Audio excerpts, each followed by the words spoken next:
Hi, this is Lee Thurburn. If you enjoy this video, please like it and subscribe to our channel and ring the bell. Also, please leave a comment below. I enjoy hearing from you. On Friday, October 7th, 2022, the Biden administration announced that new restrictions on the sale of advanced semiconductor chips and related manufacturing equipment to China would be imposed.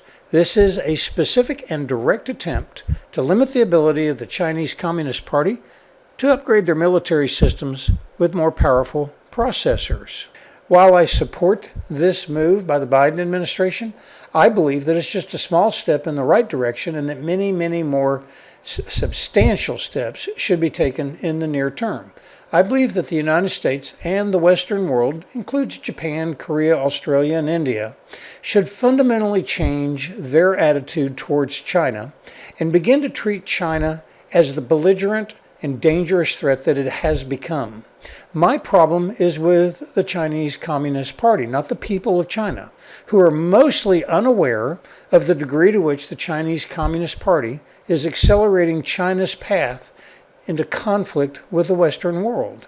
Specifically, we need to publicly state that while the Chinese Communist Party runs China, our real conflict is with the Chinese Communist Party.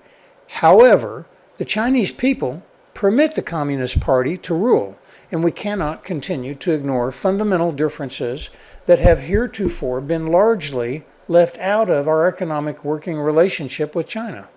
Regarding China, below are a list of assumptions that I think are obvious and undeniable to any intelligent, informed observer. I am certainly not the first person to express these observations. However, they need to be reiterated and reinforced. These important issues need to be kept at the forefront of our minds when we're dealing with China. First, China, under the Chinese Communist Party, is an adversary of the United States. Second, the Chinese Communist Party and the United States are in fact competing in economic, political, and military realms. Third, the Chinese Communist Party seeks to displace the United States as the dominant power in the Western Pacific. Fourth, China, under the Chinese Communist Party, is a fascist communist system that is ideologically at odds with the democratic capitalist system of the United States. And then finally, the Chinese Communist Party is a threat to Asian democracies such as Taiwan, Japan, and Korea. Next, I've laid out a series of goals that I believe make sense for all future U.S. and Western actions to be measured against in our collective and individual dealings with China. The goals of the United States and the West should be the following. First, slow, stop, and reverse China's growth in relative terms, economically and militarily, vis-a-vis the United States and the West. Second, encourage the Chinese Communist Party to pivot their political and economic systems towards a more democratic and capitalistic modality. Third, we should dissuade the Chinese Communist Party from forcing the reunification of Taiwan by military means. Fourth, we should accomplish all of these above things without coming into direct conflict with China in a kinetic military engagement if possible. And then finally, fifth, we need to make it clear to the Chinese people that our actions are not directed at them, but rather are directed at the Chinese Communist Party. Finally, I submit for your discussion and consideration and review a series of actions that form a sort of framework for dealing with the Chinese Communist Party. So first, we can impose sanctions against China. We can first prohibit or restrict Chinese companies' purchases of advanced technologies, just like was announced a few days ago. Second, we can prohibit future purchases of U.S. real estate by Chinese citizens or companies.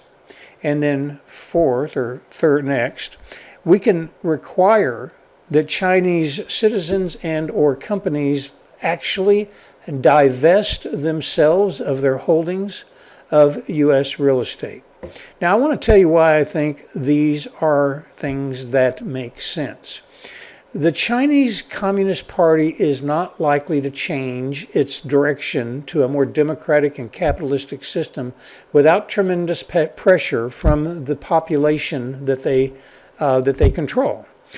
The population of Chinese people have historically taken their money out of China, brought it to the United States, and purchased real estate because their monies are not safe in China.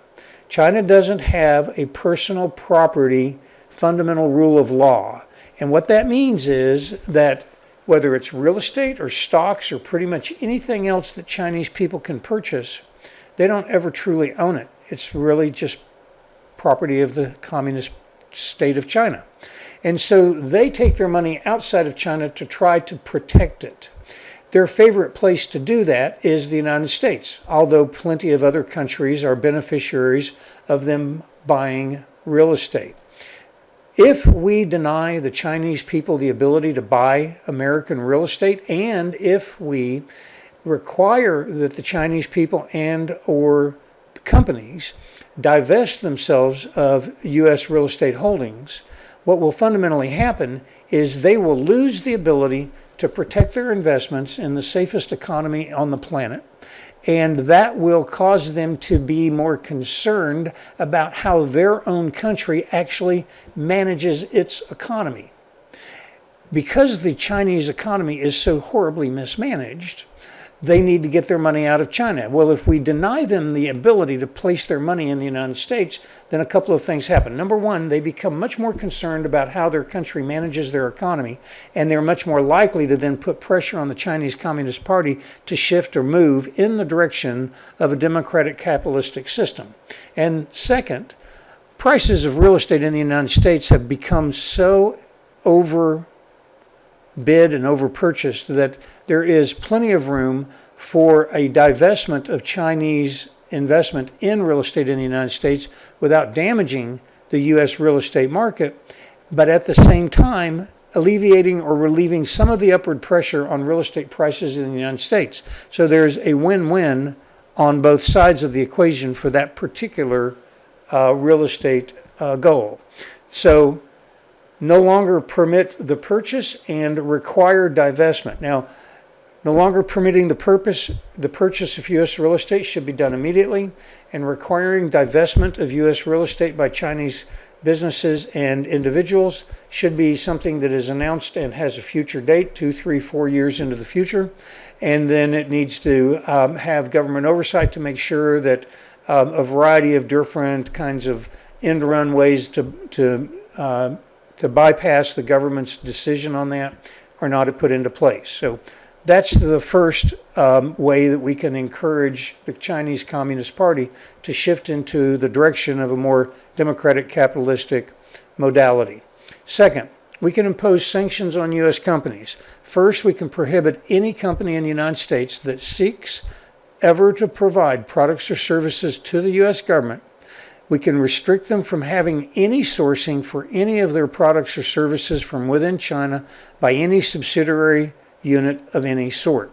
And then second, we can require companies that do have sourcing inside of China for any of the products or services that they have to pay special taxes on any portion of their supply chain that is sourced from within China. Basically a value-added tax imposed upon Chinese products that are provided to companies in the United States.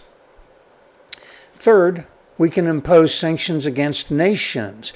Any nation that's receiving financial support from the United States should have very specific limits placed on its amount of trade that it can have that is sourced from China. Otherwise, special import taxes should be applied to the sales of the companies in those nations that we're supporting when they sell things in the United States. Fourth, sanctions against companies of other nations can be imposed similar to the sanctions that are imposed on companies in the United States. There are a whole series of economic sanctions that we could apply. So why would these economic sanctions be effective?